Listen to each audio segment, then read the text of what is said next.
Henry D. Schlinger, Jr. received his Ph.D. in psychology from Western Michigan University. He is currently professor of psychology at California State University, Los Angeles. Dr. Schlinger has published nearly 70 scholarly articles and commentaries in over 25 different journals. He has also authored or co-authored 3 books. He is frequently invited to give talks all around the world on various aspects of the behavioral sciences. This is what I do for a living, and I've been doing it for a living for many years. That is, talking to groups of people. They're called students. And I never stand behind a podium, so I'm going to walk around, plus it's the only way I can see my slides. So the title of my talk is, Can We Act to Save the World? I decided, when I was first invited by Roxanne to present, I thought about, should I present a motivational talk or an academic talk? And I think Abby gave you the motivational talk.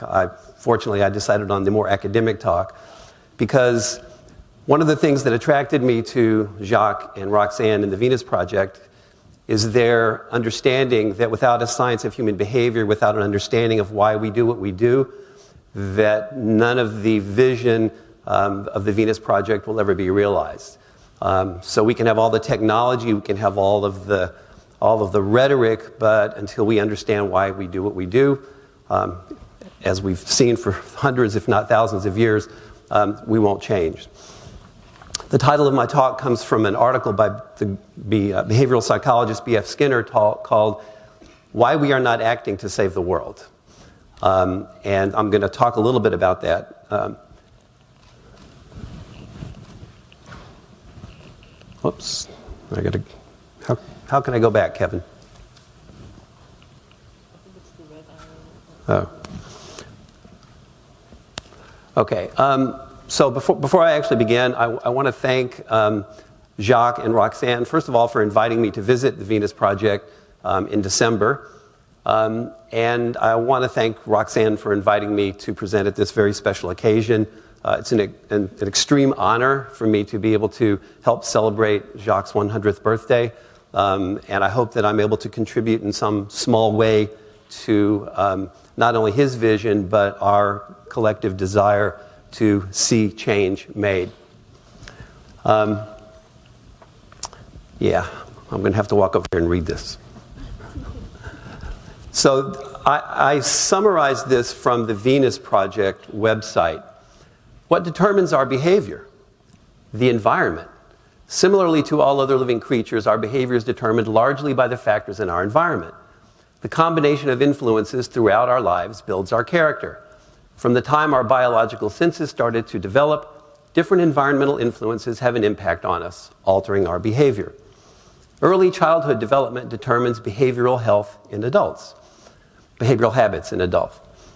The culture we live in reinforces the habits that we acquired while growing up, and many undesirable behaviors are just products of long exposure to detrimental environments.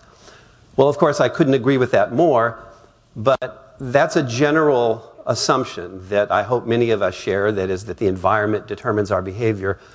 But I've been studying this and working on this for more than 25 years. And what I want to do today is to describe for you how a behavioral science approach answers some of the questions about why we behave. I'm not going to offer too many answers about what we should do, because those are the much more difficult answers or questions to ask. So this is just by way of an outline. First, I'm going to talk about Skinner's article, Why We Are Not Acting to Save the World. I know Jacques met Skinner at one time, I believe. They at least communicated. And Skinner wrote throughout his life often about what is wrong with culture and how we can change human behavior. But later in his life, Skinner became pessimistic. And I'm going to talk about why he became pessimistic. And there's an irony to his pessimism, even though for much of his life he was very much the optimist. I'm going to talk a little bit about what behavior science is, otherwise known as behavior analysis. I'm going to address the question of why we behave. And finally, I'm going to talk about behavior analysis or behavior science and the good life. That is, can we achieve the vision that Jacques and Roxanne and many of us in this room have for a sustainable future? So the title of my talk is, Can We Act to Save the World? Well, one question we want to ask is, what do we mean by the world? This is not what we mean by the world. This world will be doing just fine. That's what we mean by the world.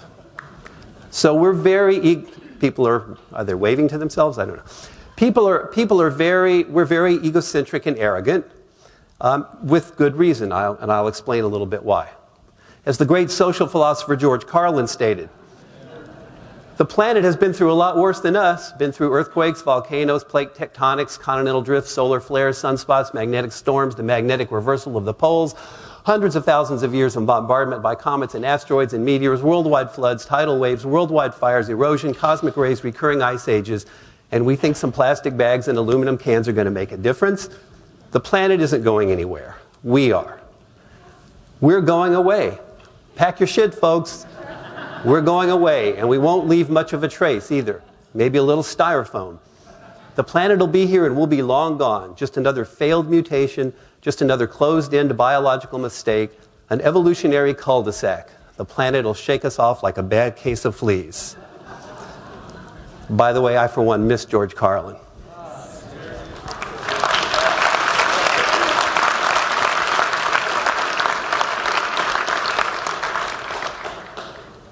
But I have to admit that, like George and Skinner later in his life, I'm not optimistic.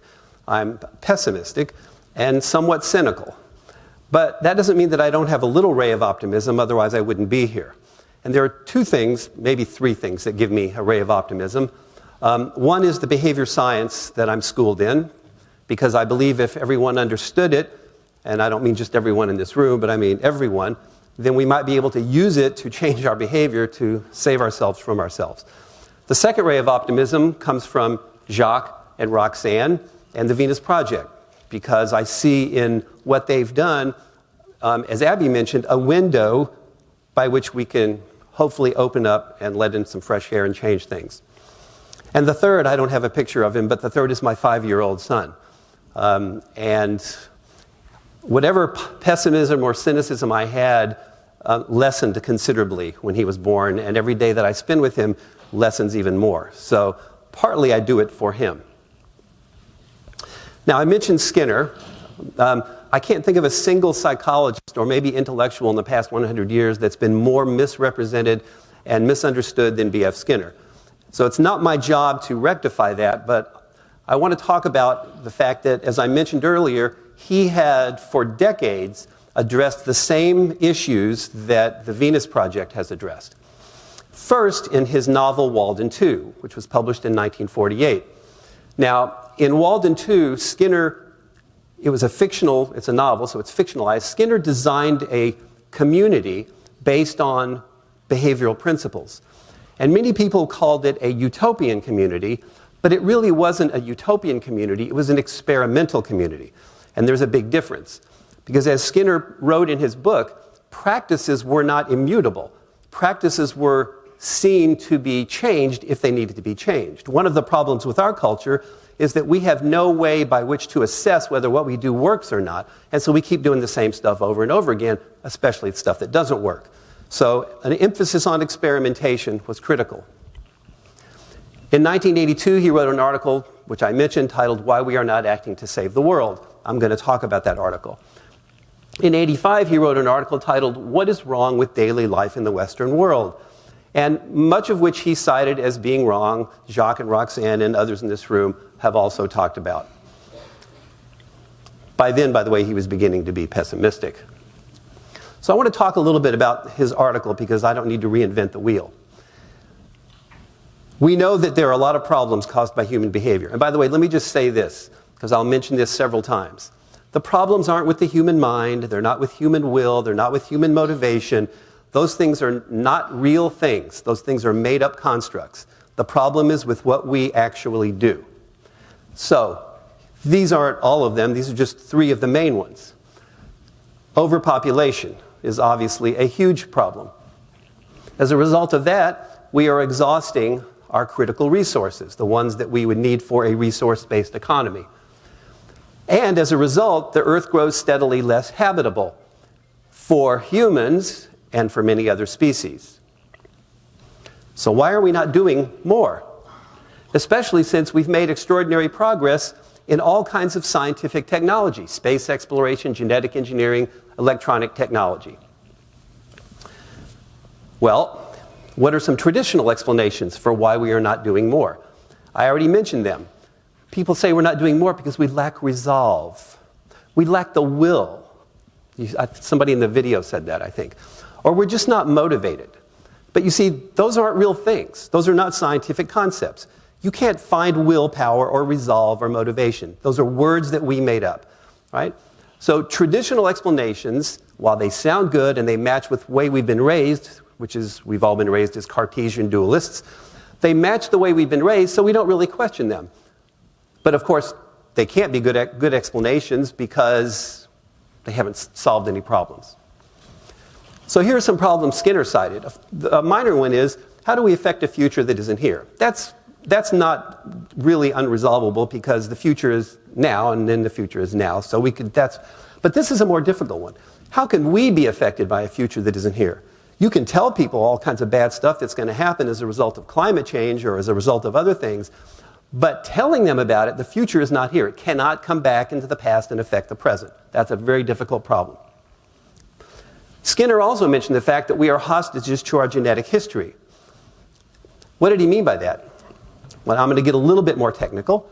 What he meant is that evolution has given us susceptibilities to be reinforced by things which in the short run are very pleasant and pleasurable. In the long run, they're very detrimental. There's a few. Obviously, in our evolutionary history, we needed salt. We needed sugar, right? We needed sex if we wanted to pass on our genes. Harm to others obviously evolved, just as it does in many other species, to protect young, to guard against predators, etc. The drugs part is a little different because we've evolved certain receptor sites in the brain that are sensitive to external agents, but they're also stimulated by internal agents. So what's the problem with these things? The problem is a problem which I'll come back again and talk about, and that is the difference between immediate versus remote consequences.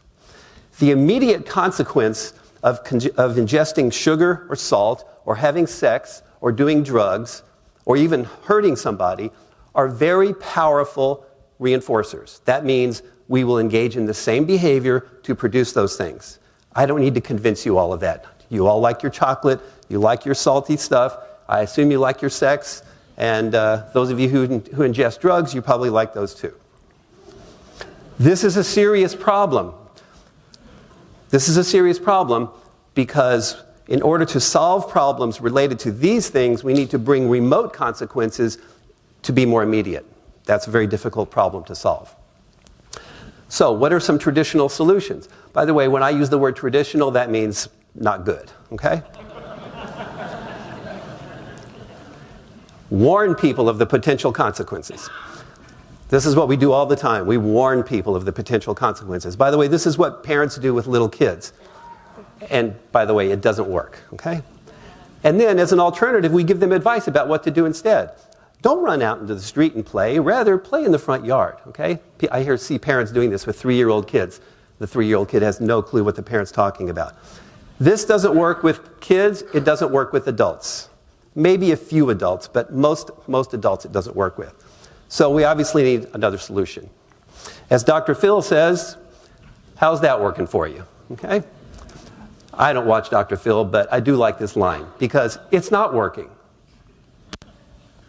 Now, just like Jacques and others in this room, Abby, for instance, a few minutes ago, Skinner called out governments, religions, and capitalistic systems. But Skinner pointed out, from a scientific perspective, that those systems too have evolved and been selected. They're not the result of some mad genius or madman somewhere.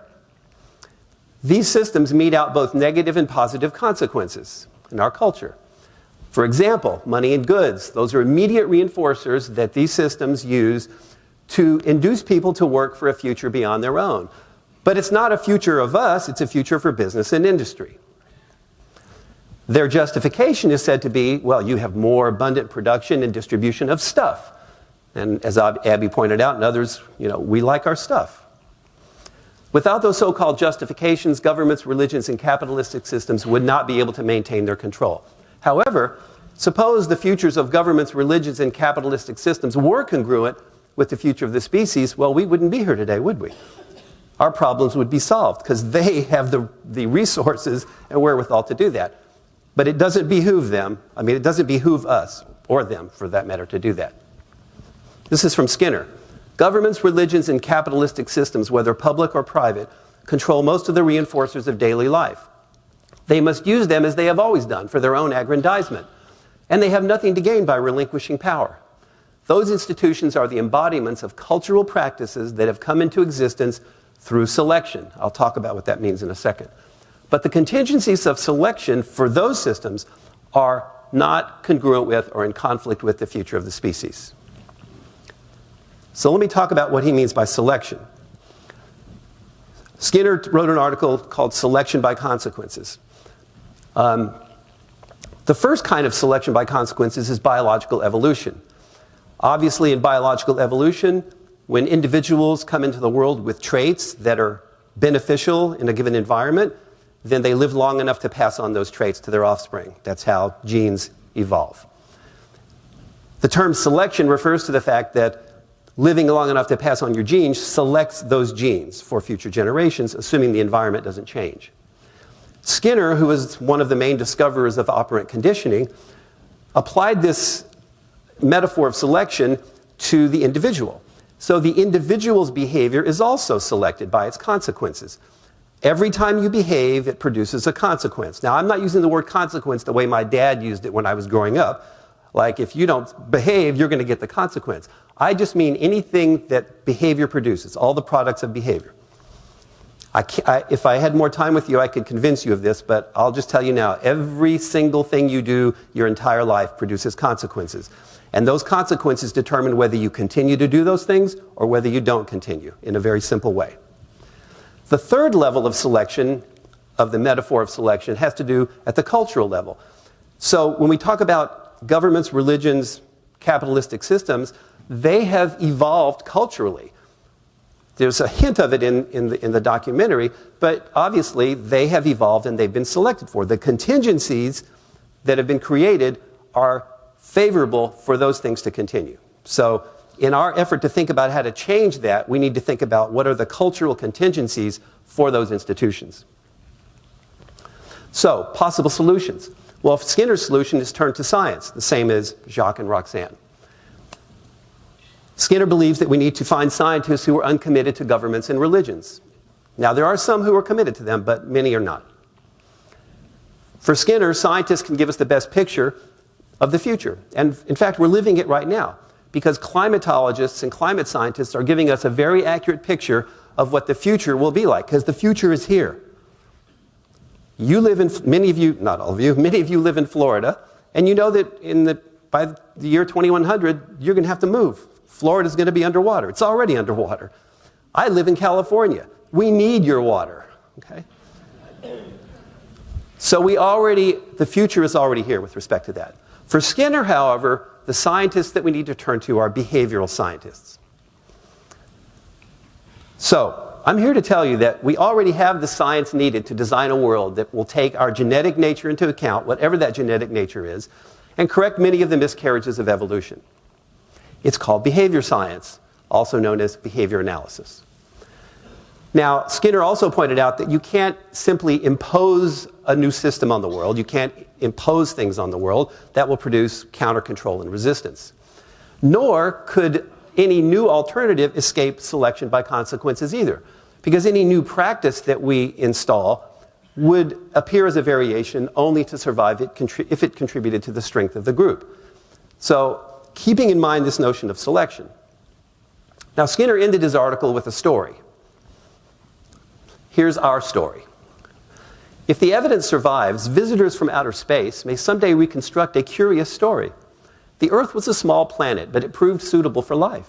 At some point, atoms came together in a molecule that, under just the right circumstances, reproduced itself. Random variations in the structure of that molecule made reproduction possible under less favorable circumstances. Cells evolved and then organs, organisms and species. Interchanges with the environment became more and more complex. In one species, Homo sapiens, the vocal musculature came under operant control, and people began to talk to each other and exchange experiences.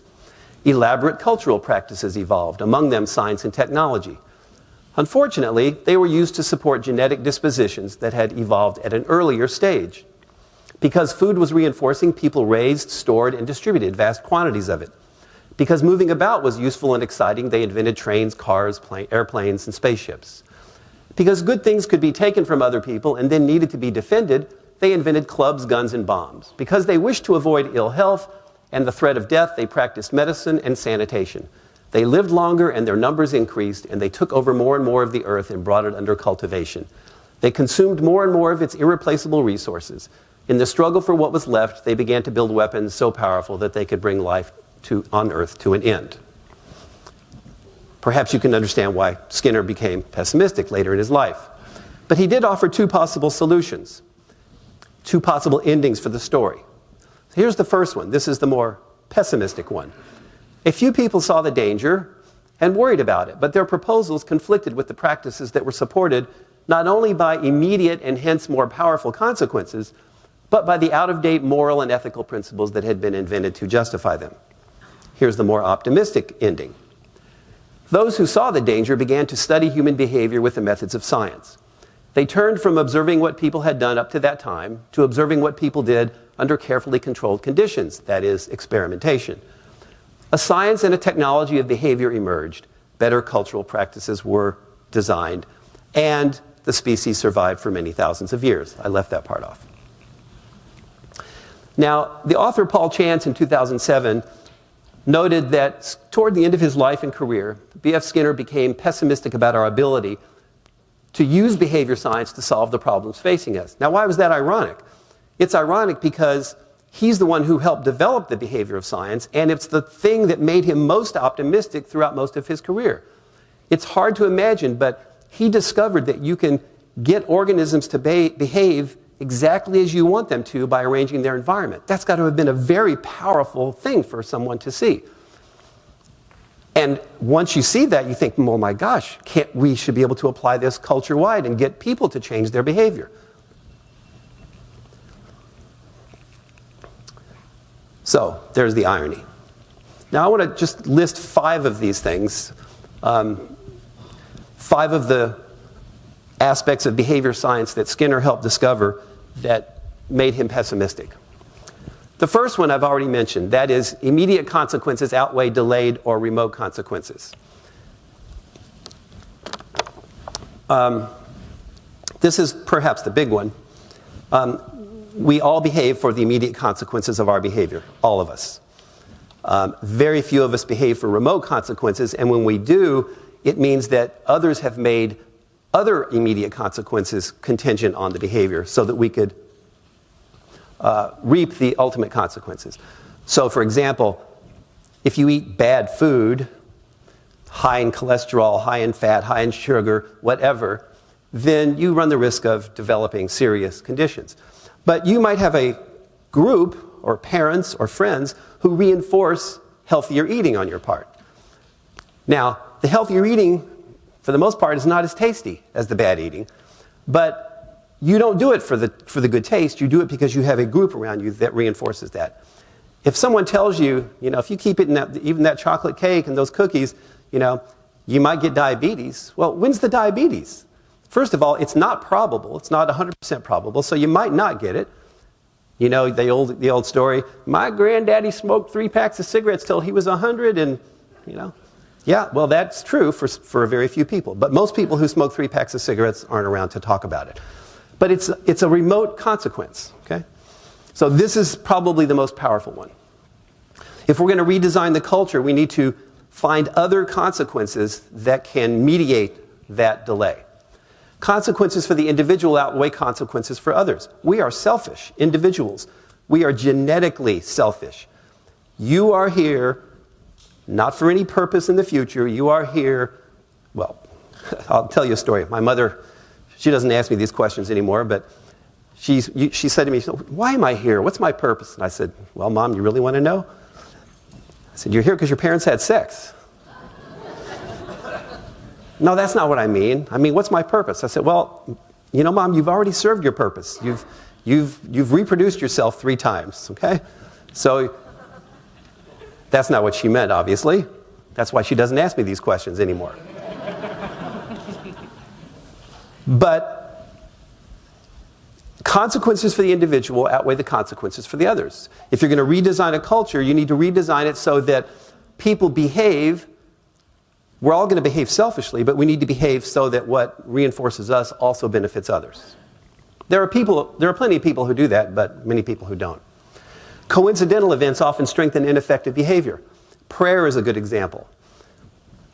Now, we all know, I think, in this room that prayer doesn't do what people think it does, right? But sometimes people pray, and very, very occasionally, the thing they pray for comes to pass. And they go, see? I prayed that she would live, and she lived. She had terminal cancer, and the doctors gave up hope, and I prayed, and somehow it happened, So my prayer must have worked. Of course, they never remember the thousands of other times they prayed, and nothing came to pass. But the problem is that these are coincidental events that people ascribe meaning to. Susceptibility to social reinforcement can incline us toward extreme views. Ed had a picture of Donald Trump. I was wondering a month ago when I started working on this talk whether I would be able to use him as an example, and I'm sorry to say that I am able to do that. Is Donald Trump really an evil fascist? I don't think so. Donald Trump says stuff, and he has for a long time. The more ridiculous, outlandish, crazy, provocative stuff he says, the more the people cheer. And of course the media also contributes to it as well. I guarantee you, if he got up in a room like this and no one was here, he wouldn't talk that way. If no one paid attention to him, he would stop talking that way.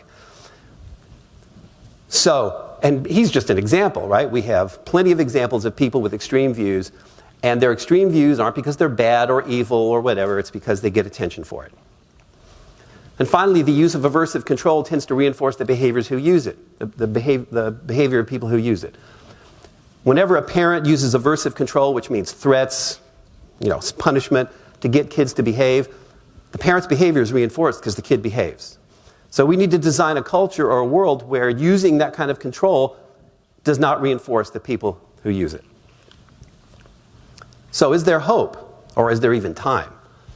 The only hope that Skinner held out was winning over a substantial number of influential people, educators, writers, journalists, scientists, and scholars, who might then pressure policymakers to take effective action. But as the bleak view that Abby gave us, that's obviously not going to happen. And the fact that we have failed in doing so is perhaps even further support for Skinner's view and for his pessimism. But I want to tell you, as I told you before, the more we know about behavior science, the more likely it is we can change. So let me talk about what behavior science is. Before I do that, let me talk about some problems standing in the way of accepting behavior science. And now I'm talking more to you directly, I think, because even though we all share a vision in this room, we all grew up in the same culture that taught us about behavior. First, we all think we know and understand behavior. I have a PhD in psychology. I have 3 degrees in psychology. As was mentioned in the introduction, I've published experimental work with non-humans, with kids, with adults. I've written theoretical articles in a variety of different journals. I've published 3 books. I'm invited to talk all over the world. I'm not bragging. I'm telling you that when I am in a conversation with somebody about human behavior and they ask my opinion, which is an educated opinion, I would hazard to say, they frequently go, well, I don't agree with you. Or that's your opinion. Now imagine if I were an astrophysicist and someone asked me about the recent discovery of gravitational waves predicted by Einstein's theory. And I told them, and they said, oh, well, that's cool, that's your opinion. I don't think that's what really happened. Nobody would do that. But when you're an expert on human behavior, everybody's equal. Everybody's a psychologist. I'm sure you all know this. And I don't even have to tell people what I do to hear about this. Why is that? Because nobody pretends to be an expert in chemistry, physics, or biology. We all pretend to be experts in maybe the thing that's more complicated. First, we all behave. We seem to have intimate and personal knowledge of our own behavior. If you ask somebody why she or he did something, she can sort of introspect and look at what she was thinking or whatever and tell you that. Also, we've been told things about behavior ever since we could talk. the culture teaches us through our parents about behavior. One of those things is we have free will. I spoke at a skeptics conference in 2005. Now, skeptics, I thought, were skeptical. Right? But I discovered that they're only skeptical of obvious things like UFOs and astrology and stuff like that. The stuff that I'm skeptical about, they're not skeptical about because they all believe in free will. But we've been told that we have free will. We've been told that we can make our own decisions and are responsible for our own behavior. Pull yourself up by your bootstraps. Obviously, because I'm telling you this, it means I disagree with all of this. As I said, compare this to physics, chemistry, and biology. Nobody who doesn't have a degree in those things would ever pretend to be an expert, and yet we're all experts in human behavior. This is one of the hurdles that people like me have to contend with. So, what is behavior science? Behavior science, behavior analysis, is a natural science, just like chemistry, physics, and biology. It's concerned with the description, prediction, and understanding of behavior. Not mental events, behavior. In its own right, I'll explain that in a minute, as a function of environmental variables and based on quantitative empirical evidence, that is experimentation. Now, there are three assumptions of behavior science that I just want to go over briefly. And by the way, these are assumptions that contradict the way many of us were raised. The first one is physicalism, which basically says everything in the universe is physical. And you might go, yeah, I agree with that. But you see, you were all raised as dualists. That is, you believe you have minds and bodies. Some of you think your mind is your brain, but most of you think your mind is something else. Some kind of intangible, non-material thing that makes you do things. And we have all kinds of expressions in our vocabulary that talk about the mind. In my mind, I was doing it. Well, where is that? Was that like next to your bathroom? In my mind?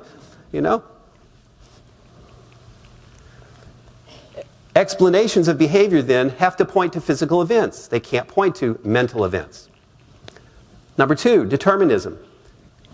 The assumption of determinism is that behavior is lawful and orderly, and it's caused by physical events. Now, a lot of people go, well, behavior can't be lawful and orderly because we're all different. Well, snowflakes are all different too, and yet the causes of snowflakes are exactly the same, okay? So the fact that we behave differently doesn't mean that the causes of our behavior are different. That contradicts the notion of free will, by the way. And as I tell my students, whom all believe in free will, at least until they have me, they say, well, yeah, I believe that some of my behavior is determined and some of it I can choose freely. And you know what I tell them? You got to pick a side. It's like being pregnant. You can't say, I'm kind of pregnant, okay? It's like, you're either pregnant or you're not. It's just black or white, right? You got to pick a side. I've picked my side. It's determinism. My students, not so sure. Explanations of behavior, then, must not only point to physical events, they must also point to those laws that have been discovered. The third assumption is one called parsimony. That is, descriptions and explanations of behavior must make the fewest assumptions. Explanations, then, must be parsimonious. One of my favorite examples, child throwing a tantrum. I'm assuming you've all seen children throw tantrums in stores, right? On multiple occasions. Maybe some of you were those children. Maybe some of you still throw tantrums. So here's a child who throws a tantrum. The parent takes the child into the store. The child says, I want candy. The parent says no. The child starts screaming and crying and throwing things. So you go up to three people and you say, why is that child doing that? Person number one says, well, it's obvious. She's possessed by demons. And those demons are making her do that. And so you go to person number two, and that person says, no, that's not it. Her id is so powerful that her poor, weak ego can't stand it, and the superego was never developed, so she's just completely id-dominated. So you all didn't laugh as much at that one. And yet that one is no better than the evil spirits one. And the third person goes, no, she tantrums because she gets candy. Now, a parsimonious description or explanation must point to the fewest assumptions. The one of those explanations that makes the fewest assumptions is the one that says she tantrums because she gets candy. The other ones make assumptions, many assumptions. Now, can we prove that she's not possessed by demons? No. Can we prove that her id is overpowering her ego? Nope. Can we prove the candy causes her tantrum? Yes. I've done it lots of times with parents. And the reason you can prove it is because the candy is physical and the tantrum is physical. They're both observable. You can do something about them. What are the traditional views about why we behave? I'm sure many of you still hold this. Behavior comes from within you. We behave because of what we think, feel, want, wish, decide, intend, and desire, or because of certain traits we have, like intelligence, aggression, shyness, creativity, integrity, or because of our genes and our brains. Hopefully after today you will be at least question these notions. By the way, these things, they're just words. Intelligence, integrity, shyness, they're just words. They don't exist anywhere. If you say she does something because she's intelligent, as Jacques said, show me the intelligence, right? It's just in her behavior that leads you to say that she's intelligent. And again, we freely choose our own behavior. Some people go, I know I choose my own behavior, I don't believe it's free. But you don't even choose your own behavior. I call this a naive philosophy that many of us have. It's taught to us by our parents as kids, but then it's codified by the social sciences, psychology, sociology, criminal justice, etc. The culture buys in to these traditional views. And one of my points today is, as long as we continue to accept that behavior comes from within the individual, we will never be able to figure out how to change our behavior in time to save ourselves. I've talked about explaining behavior. Most traditional explanations are faulty. I've given you a little example there. They're faulty because they point to mental or cognitive events and not physical events. If you want to explain behavior scientifically, you have to point to a physical event that can be observed, okay? They don't point to laws of behavior, and they're not parsimonious. Because you might say, she scored really high on that test because she's so damn bright. And that sounds good, but that's no better than evil spirits or demons. Because you can't see the intelligence and you can't see the evil spirits. You better find some other physical explanation for why she does well in school versus somebody else. Scientific explanations, on the other hand, must point to physical events that can be observed independently of the behavior. Genes, by the way, would constitute physical events that can be observed independent of behavior. And it's certainly true that genes contribute to our behavior. But there is no single gene for individual behaviors. The Human Genome Project, before it came out, people thought, well, they're going to find humans have millions of genes because we've always thought we are the best and the brightest on the planet. We must have the most genes. Guess how many genes we have? Anybody know? About 26,000. That's pretty humbling. Now, those 26,000 genes do pretty incredible things. Wheat has more genes than humans do. But genes are certainly physical and observable, so they would constitute at least part of a scientific explanation. People nowadays like to talk about the brain. Mostly people who have no clue about the brain. Very few people who know about the brain talk this way, but we all talk, oh, my amygdala was, kind of acting up, and oh, the executive function. It's like, what are you talking about? Are you a neuroscientist? No. But it is true that the brain is a physical event, and there's no question that the brain mediates every single thing we do. That's the only thing that we have that's completely accessible, observable, and changeable without an incredible technology, and we can do it right now, the environment. So, what's the behavior analytic view about why we behave? First of all, we study behavior in its own right. In other words, it's not an index or a reflection of a mental event or a cognitive event or feelings or anything like that. You take what you got, right? Now, that's not to say that all behavior is observable. Some of it is unobserved, but we still consider it behavior. Behavior in its own right is caused by environmental events. This is an expression I like to give my students. You might recognize this as a paraphrase of an expression that Bill Clinton used in the 1992 presidential election. I don't need to give you the whole story. Some of you are old enough to remember, but the expression was, it's the economy, stupid. Okay? So I paraphrased it, it's the environment, stupid, because it is. It's the environment that caused you to have the genes you have. It's your evolutionary environment, and it's your learning environment from the time you were born that produced the behavior that you have now. The main law that behavior science uses is something called the law of effect, or reinforcement. That's the most succinct, parsimonious description I can give. 6 words. Behavior is determined by its consequences. I mentioned this earlier. Everything you do produces a consequence. When I push the button correctly on this device here and my slide progresses, then that reinforces my behavior. I'm likely to push the same button in the same way. If I accidentally push a different button and I lose it, then I'm less likely to do that. I don't determine whether I'm going to push the button. This determines whether I'm going to push the button correctly. And that's okay. I'm not depressed by that. I'm not depressed by giving over control of my behavior of button pushing to this device. And by the way, the chair determines that you'll sit in it, and the water bottle determines that you'll twist the cap off and drink from it, and I could go on. So let me go back to the child throwing the tantrum. Because the child's behavior is determined by its consequences, and so is the parent's. So here's just a brief little thing here. So here we have the child's behavior, and here we have the parent's behavior. I'm going to go over here so Jacques can see. This is very simplistic, but here we have the child is in the store with the parent. The child asks for candy. The parent says no. The child throws a tantrum. What does the child get? Candy. Okay. Now, you might say, well, because I know how I feel about children like that in public. I hate those kids. Shut that kid up. What's wrong with that kid? You know what? There's nothing wrong with the kid. The kid is behaving exactly as she or he should be behaving. If you could only get food by tantruming, guess what? That's what you would do. And by the way, if you think tantruming is something that all kids do, you're wrong. They don't. If you think it's something that all kids go through, you're wrong.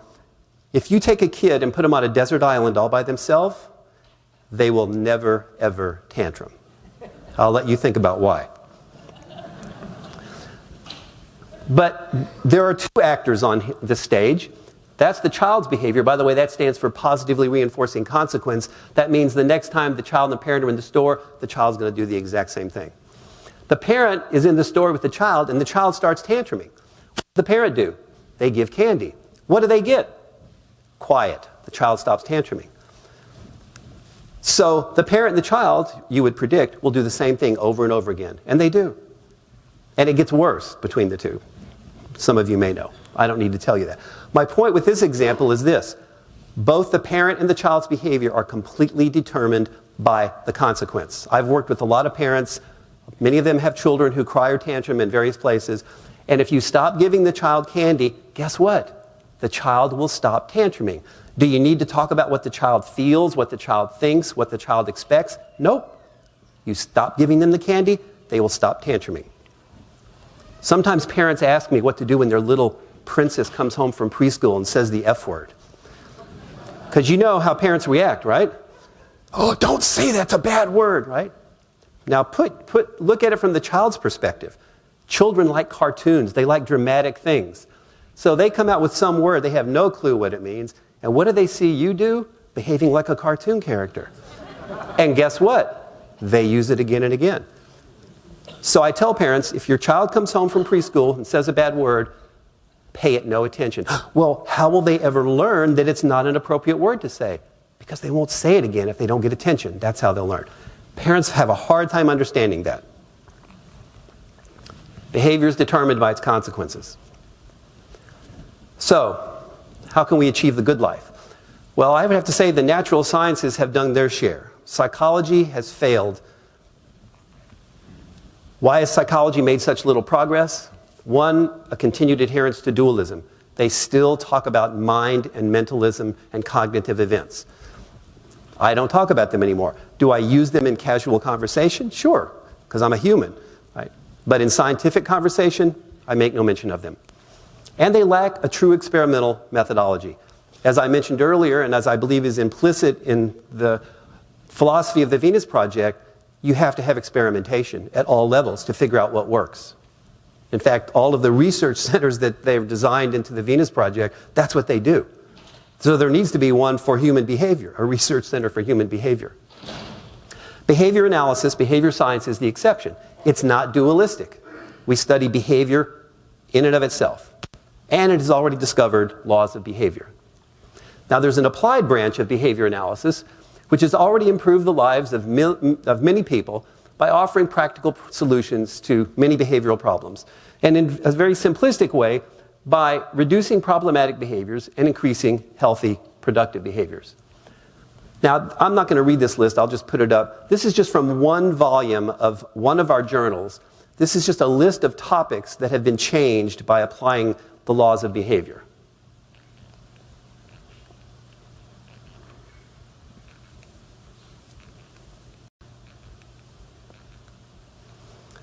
That's just in one volume of one journal. Now, if we're able to change all of those behaviors, and many, many more, then that's what gives me a little optimism that we might be able to apply it more culture-wide. But behavior analysis can be used even more widely in society to create conditions that will encourage people to flourish. What does it mean to flourish? It means to grow or develop in a healthy, vigorous way, especially as a result of a particularly favorable environment. I'm going to go through this quickly because I've probably overused my time. But here would be 3 simple steps in a behavior analytic approach to get people to flourish. First, you have to identify the behaviors that you want people to do. And in other words, these are behaviors that would lead us to say that someone is virtuous or helpful or caring. Because helpful, caring, moral, those are just words. You can't observe them, right? But you can observe the behaviors that lead us to say that people are helpful and caring. Describe the behaviors in terms that at least 2 people can observe. That makes it scientific. Second, create an environment to increase the likelihood of virtuous behavior. The technology derived from the science of applied behavior analysis involves altering individuals' environments to promote healthy, productive behaviors and to reduce unhealthy, unproductive ones. By the way, as I mentioned in the video, by environment, I don't mean the house you grew up in, the parents you have, the school you went to. I mean all the stimuli that affect your behavior at a given moment. That means your environment changes moment to moment.